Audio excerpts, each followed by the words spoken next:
Bem-vindos de volta ao Visual na TV e agora eu tenho a honra de receber o oncologista clínico, Dr. Diogo Gavarrete. Seja muito bem-vindo ao Visual na TV. Obrigado, Franciele. Obrigado pelo convite. Imagina, faz tempo que ele não pintava por aqui, mas hoje a gente trouxe ele para conversar aí sobre o Outubro Rosa, que está quase terminando, tem mais 4 dias aí, quase no finalzinho, né, do dia 28, mas tem 4 dias por aí.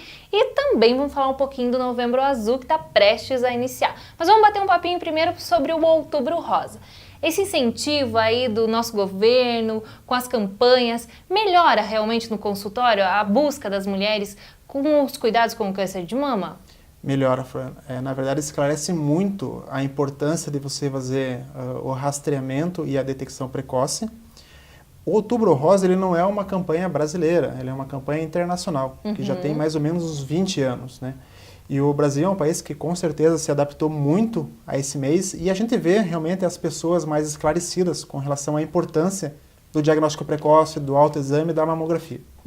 Então o pessoal agora começou a ver, acho que incentivar mais, não faz tanto tempo, né, essas campanhas que começaram a ser incentivadas mesmo no Brasil, com tanta importância, que todo mundo aderiu realmente à nossa cidade, em vários lugares você passava e via o pessoal com o símbolo da campanha, então não faz tanto tempo, o pessoal tem notado mais, porque é um câncer que tem incidência muito grande de mortes ainda, né, doutor?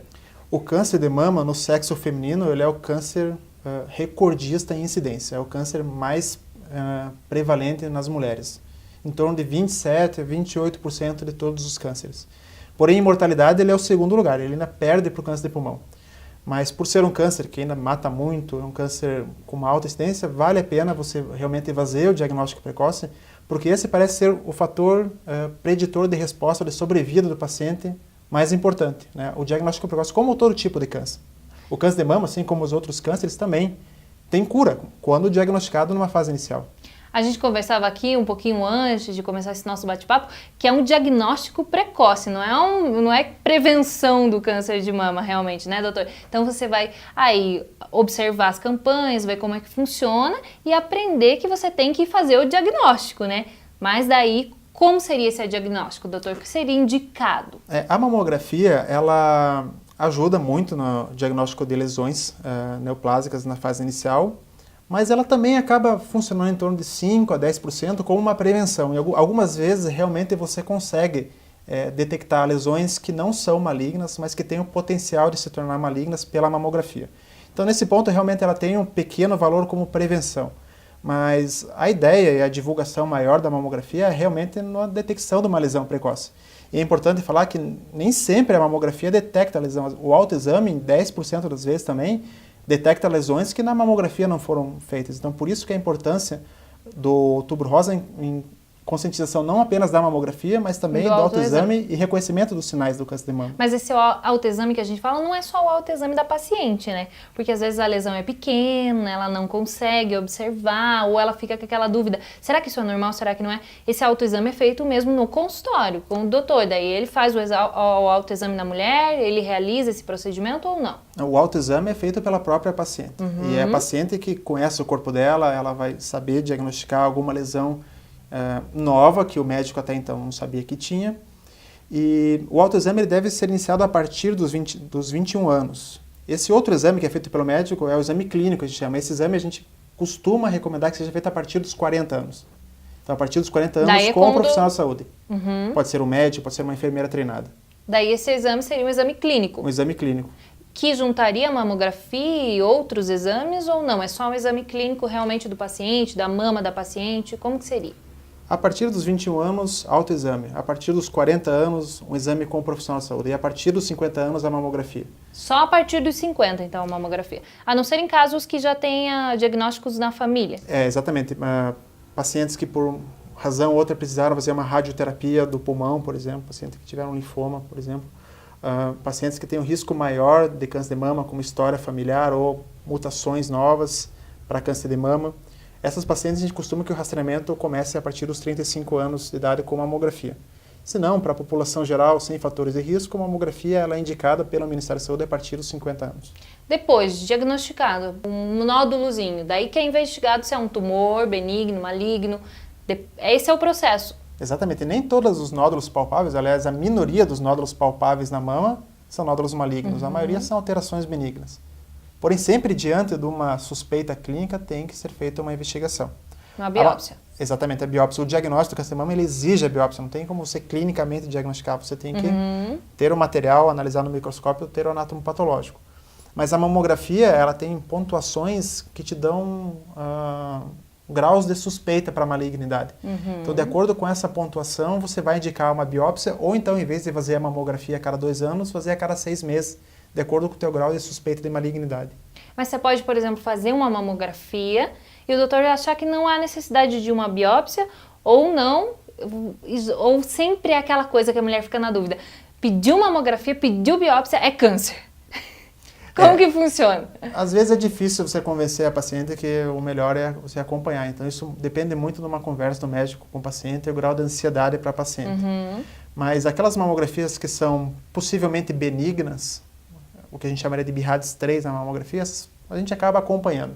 Agora, aquelas possivelmente malignas ou então malignas exigem que você tome uma conduta mais imediata, que seria uma biópsia. Exatamente. E agora vamos falar dessa questão da cura. Eu lembro muito bem, ainda lá de trás, quando a gente fez entrevistas, que você falou, a cura, assim, 100%, a gente não diz para o paciente que você está curado, porque tem um período aí de 5 anos, mais ou menos, né?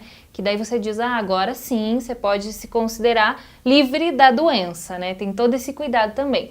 Mas a partir do momento que diagnosticou realmente que tem câncer, começa o tratamento. Que tipo são os tratamentos? Há variações? Há variações. Isso vai depender de acordo com a paciente, de acordo com o estadio que você pega a doença, se você pega a paciente num estágio mais inicial ou um estágio mais avançado. O câncer de mama, a única possibilidade de você curar efetivamente a paciente é quando você pega o paciente com uma doença localizada na mama ou na axila e você consegue operar adequadamente essa paciente. O que a gente não quer é pegar a paciente no estágio mais avançado, em que nesse caso não há por que você indicar uma cirurgia da mama na paciente, sendo que ela tem o que a gente chama de doença de distância, ou metástase para ossos, para fígado. Então a gente daí acaba fazendo um tratamento que seria um tratamento paliativo, que até aumenta a sobrevida desse paciente, mas efetivamente não cura. A cura é uma palavra que a gente tem que tomar muito cuidado quando a gente fala em câncer, porque dá a entender que o paciente não precisa mais se preocupar, ou de que isso nunca mais vai voltar. E pode voltar. O câncer é uma doença traiçoeira, é uma doença com comportamentos distintos entre pacientes. Eu sempre falo que o câncer é um mosaico de doenças que carregam o mesmo nome. Então, não é porque tua vizinha teve um tipo de câncer e foi curada, ter o mesmo. que você, mesmo tendo o mesmo diagnóstico da mesma lesão, o mesmo tamanho, você vai ter a mesma taxa de resposta ou a mesma taxa de cura que a outra pessoa. Então, o tratamento é totalmente individualizado porque são doenças totalmente diferentes. Então vamos falar agora um pouquinho de Novembro Azul, né? Que a gente já vai iniciar em Novembro Azul também. Vamos falar da importância do cuidado agora com os homens. Vai começar, lógico, essa campanha agora. Leva o mesmo símbolo esse ano, eu vi também do câncer de mama. Como que funciona a investigação agora relacionado aos homens? Porque tem muito preconceito ainda envolvido. Funciona dessa forma? Explica para quem tem em casa, doutor.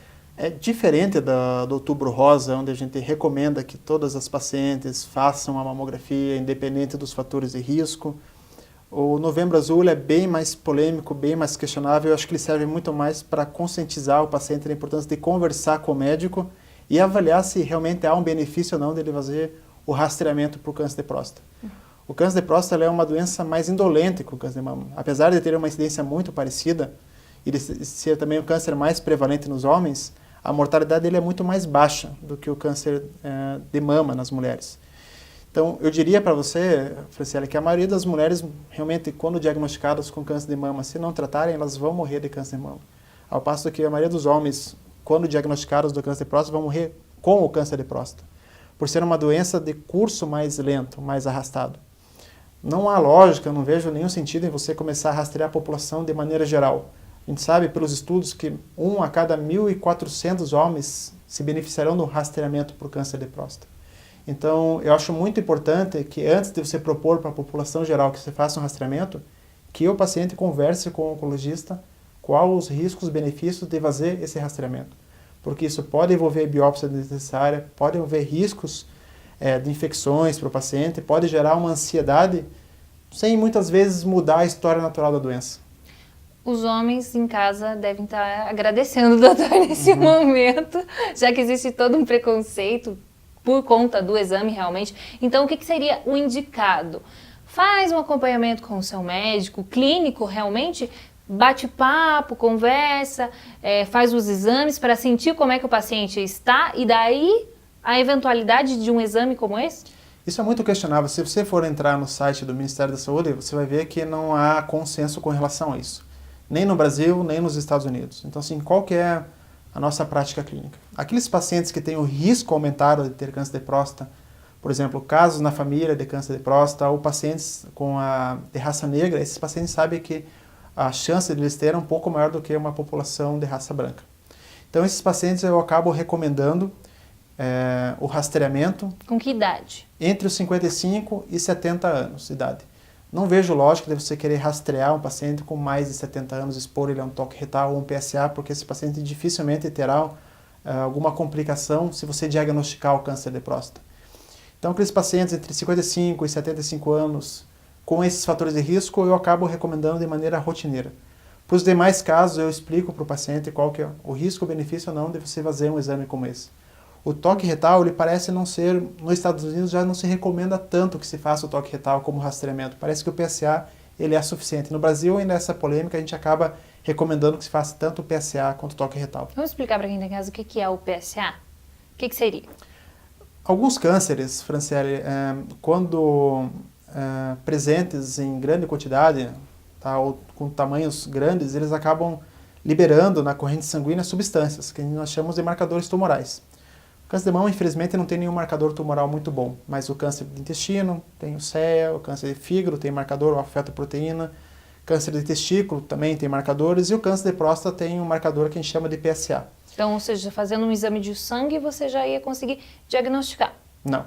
Não? O diagnóstico ele exige que você faça uma biópsia. Tá? Por quê? Tem que ter a biópsia. Exatamente, porque nem em todos os casos em que o PSA está aumentado, você está diante de um câncer de próstata. E aí que a população tem que tomar cuidado. Mas um PSA aumentado é um indício. É um indício, mas de não algo é um errado. diagnóstico. Você pode ter uma hiperplasia prostática, que é o maior causador de PSA aumentado na população, e você não está diante de um câncer. Tendo o diagnóstico, probabilidade da pessoa fazer o tratamento e ter a possível cura, que a gente chama, é grande também ou não existe? É diferente? Olha, Fran, eu vou te dizer que a maioria dos pacientes, às vezes é até difícil, mesmo você fazendo a cirurgia, você aumentar a sobrevida desse paciente, porque é uma doença tão indolente, é uma doença com uma agressividade tão pequena, Franciele, que a pessoa consegue ter uma vida normal? Com a doença, ela traz muitos sim. efeitos colaterais? Muitas vezes sim, em muitos pacientes você acaba por apenas acompanhar, você sabe que o paciente tem um diagnóstico, só que o paciente geralmente ele tem um perfil de idade maior, ele tem comorbidades, e se você vê pela biópsia, pelo valor do PSA que não é uma doença tão agressiva, muitas vezes você só acompanha o paciente mesmo. Agora, outros pacientes que são mais jovens ou que têm uma doença mais agressiva, Franciele, esses pacientes sim se beneficiam de uma estratégia mais agressiva de tratamento, que pode envolver ou a cirurgia, quando diagnosticado numa fase inicial, ou então um tratamento combinado de radioterapia e hormonoterapia. É comum diagnosticar isso em pessoas mais jovens, homens mais jovens? A maior incidência do câncer de próstata está acima dos 65 anos. É difícil você pegar no mais jovem. Mas assim como na mama... Mas é bem comum também, acima de 65? Acima dos 65, na verdade, durante a vida inteira do homem, 1 a cada 7 homens terá um câncer de próstata. Só que a maioria dos homens nem sabe que teve câncer de próstata, morre sem saber que teve o câncer de próstata. Principalmente porque é uma idade já avançada, 65, aí média de vida, vamos dizer que tem já nos 75, 80 anos, né, das pessoas, então você já nem vai perceber. Já é a idade que as comorbidades começam a descompensar. Coração, exatamente, né?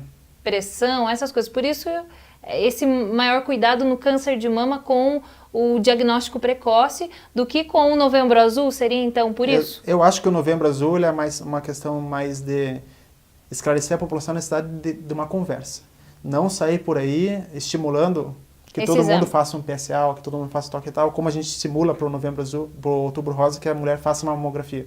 Isso é bem legal, bastante informação. Eu vou trazer o doutor mais aqui para conversar. A gente vai falar de um câncer, gente, que ele comentou comigo aqui, câncer de pulmão, que mais mata no mundo, né, doutor? Vou trazer o doutor para falar sobre isso claro, na próxima prazer. vez. Fica ligadinho, se você fuma, logo o doutor vai estar aqui esclarecendo mais dúvidas. Muito obrigada pela sua participação, é sempre um prazer. Obrigado, Franciele, obrigado pelo convite. Imagina. Então ficou um recadinho para você aí. Outubro Rosa tá acabando, mas fica faz o diagnóstico, faz o autoexame, você também Novembro Azul, bate um papo aí com o seu médico, né? Vai conversar com o Dr. Diogo aí, marca o seu horário também, se você tem alguma dúvida, tá meio com aquela pontinha de desconfiança, vai investigar também para saber todos os detalhes. Por hoje a gente vai ficando por aqui, qualquer dúvida você já sabe, escreve para fru@visualnatv.com.br. Até semana que vem, fica com Deus, tchau, tchau!